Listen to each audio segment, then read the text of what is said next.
I'd like to go over what we'll be using in Math 106 as we watch the flipped classroom videos that we've prepared. We have this potential booklet here. This is a working copy, and what it is we've taken the PowerPoint slides and taking pieces of them, and as we give you the lesson, you are to add notes based on the lessons. Now, some of the examples are written out in some detail. Others you will have to take the notes on. So we start off with Chapter 1, Graphs and Graphing Utilities. And again, there's plenty of room for your extra notes.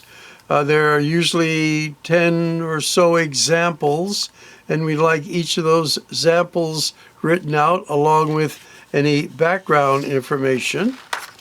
And then going into 1.2, the basics of functions and their graphs. Again, lots of background material.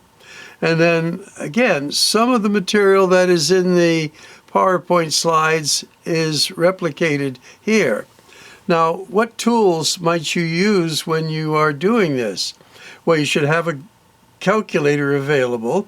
May not be a graphing calculator, but a calculator, a straight edge of some type, a pencil, a pen, and maybe a pen of a different color. And highlighting things.